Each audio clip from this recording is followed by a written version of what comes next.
The Mysteries of Skull Rock update is here, and with it, our adorable Valley companions finally received a major upgrade. Leveling companions within Dreamlight Valley allows for expanded inventory, bonus resources, and other unique rewards. But how exactly do companions level up? And more importantly, how do you level them up quickly and efficiently? In today's video, we'll be covering everything you need to know about companion leveling, so you can make the most out of your time with your furry, feathery, scaly, or metallic Valley friends. And one of the methods we'll be discussing today allows you to reach the maximum companion level in mere minutes.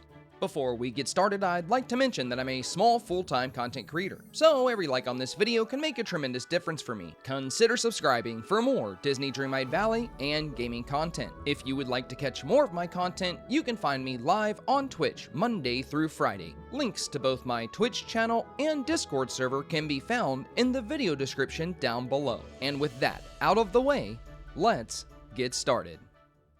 It goes without saying that there are a lot of companions to choose from, and specific companions help collect and duplicate specific resources. Within the new companion menu, hovering over any companion will show exactly which resource that companion focuses on. Companions can help collect flowers, fruit, spices, seafood, or wood, and more. Unfortunately, to get your companions to drop bonus resources while collecting, they'll need to be at least level 4. So how do we get as many companions from level 1 to level 4 or 5 as quickly as possible? Well, just like our villagers, companions equipped to the player gain XP whenever we focus on various professions, clear obstructions, and remove spawns such as night thorns, splinters, and inkies. Additionally, petting your companion and photographing your companion once per day yields a significant amount of XP. But out of all these methods, what would be considered the fastest? For this, we had to do a bit of science, and for today's experiment, we'll be using rabbits. And don't worry, I made sure this was an ethical study. Equipping 11 various rabbits, I performed a few activities to gauge exactly how much XP each activity provided. With the classic rabbit, I picked 10 crops. With the black rabbit, I picked 5 apple trees. With the brown rabbit, I mined 1 node. With the white rabbit, I caught 1 fish. With the calico rabbit, I picked 5 herbs. With the blue rabbit, I time-bended twice. With the yellow rabbit, I dug 5 holes. With the frosty rabbit, I removed 5 obstructions. With the pink rabbit, I removed 5 splinters. With the envy rabbit, I caught 4 snippets. With the gingerbread rabbit, I planted, watered, and picked 5 crops. And as for the gentle rabbit, well, he's just a little guy, so he got pets. Out of all these activities, I found the results rather interesting to say the least. So, which is the fastest? And to be honest, that's going to depend on a few things. Picking fruits or other forageables grants far more XP than harvesting crops,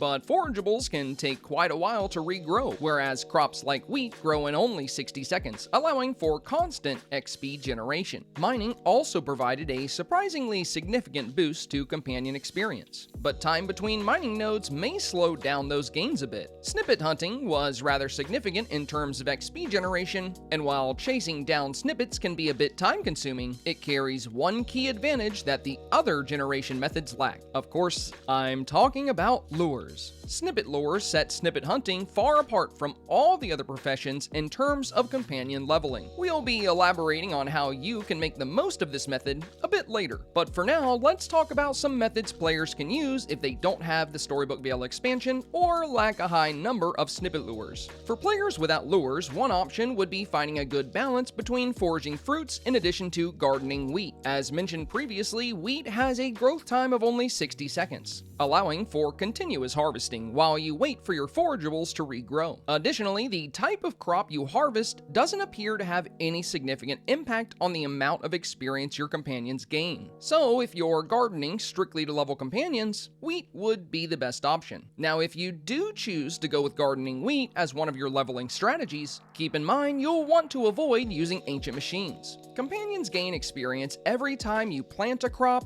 water a crop, or harvest a crop. Unfortunately, experience will not be generated if these actions are performed by an ancient machine. So while these machines are great for efficient gardening, they are not the best for efficient companion leveling. With that said, gardening wheat is far from the only good leveling option. While gaining experience from gardening wheat is continuous, it is a tad bit slower than some other methods. In fact, mining is actually a fair amount faster, depending on how close together your mining nodes are. In my testing, it took right at 1 minute for Pegasus to reach level 2 from picking wheat, whereas Figaro was able to reach level 2 in under 45 seconds from mining. Just keep in mind, I was mining the plaza and the meadow, and all the nodes are rather close together. As far as snippet hunting goes, even without lures, hunting can be just as fast as gardening, if not faster. That is, if you find yourself in a situation with a lot of wild snippets available. Unfortunately, time bending, digging, and fishing seem to be the slowest methods of companion leveling, albeit not by much. For the most part, the companion experience you gain by performing various professions is relatively balanced. If you don't have snippet lures, staying active and bouncing between tasks and professions will usually pay out close to the same amount of experience, as all basic professions are fairly well balanced in terms of XP progression. Regardless of which profession you choose to focus on, be sure to harvest your trees and bushes whenever they're available,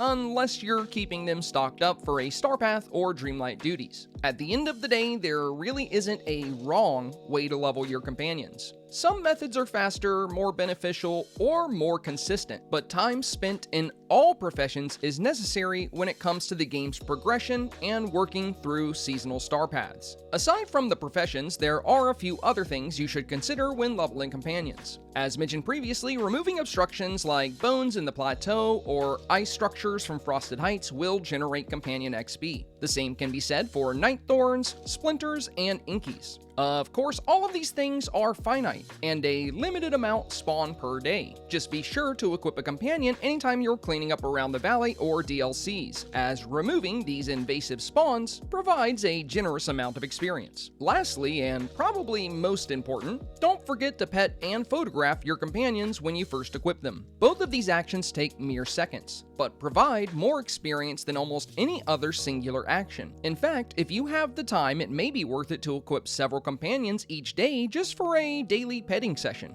With that, we're finally ready to talk about the fastest and most rewarding companion leveling method. Remember how I told you it took 60 seconds to get from level 1 to level 2 picking wheat? How long do you think that took using loaded snippet lures? The answer is about 5 seconds. What makes this method so powerful is that catching snippets already provides a decent amount of companion experience, but with the use of lures, it's absolutely insane. Now, this would not be too powerful if there was a limit on how many snippet lures you could place, but as things are now, you can place as many as you're able to craft, with the exception of the item budget. Not that anybody's crazy enough to craft and place 6,000 of these, but hey, the sky's the limit. Now, of course, the downside to this method of companion leveling is the sheer resource cost involved to craft a heavy number of snippet lures. And of course, you have to wait for the snippet lures to refill once you clear them. Thankfully, neither of these factors are much of a significant drawback, in my opinion. The lures start to replenish their snippets in about 10 to 15 minutes, which is much faster than most fruit trees and bushes. As far as the resource costs, Storybook magic is required for all snippet lures, but over time, these lures will actually pay for themselves, as the snippets you collect can be used to recraft the storybook magic you spent to create them. Of course, the other common ingredient among all snippet lures would be the Stygian Mudkipper, but thankfully it's easily obtainable through the use of fishing potions. Aside from that, the various lures do require a handful of other resources, but with the help of villager profession bonuses and other potions, these too are rather easy to stockpile. Another thing that makes this method of companion leveling even more beneficial is the simple fact that Storybook Vale Part 2 is only a few weeks away,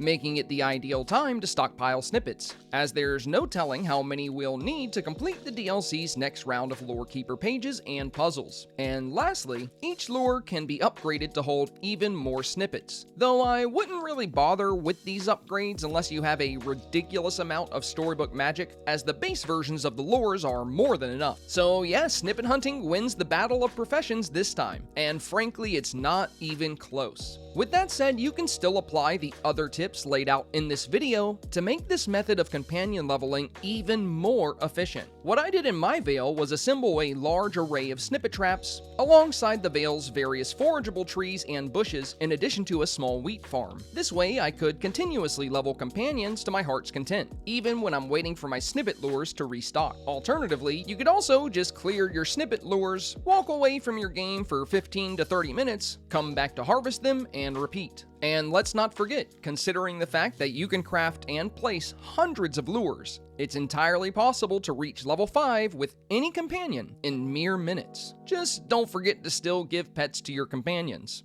as we're all probably going to be working them pretty hard. With that, we've covered everything you need to know about companion leveling. If you found today's video helpful, informative, or simply entertaining, please do me a very big favor and press that like button. Also, consider subscribing for more Disney Dreamlight Valley and gaming content. If you'd like to catch more of my content, you can find me live on Twitch, Monday through Friday. Links to both my Twitch channel and Discord server can be found in the video description down below. As always, thank you so much for your time today, and I hope you enjoy the Mysteries of Skull Rock update.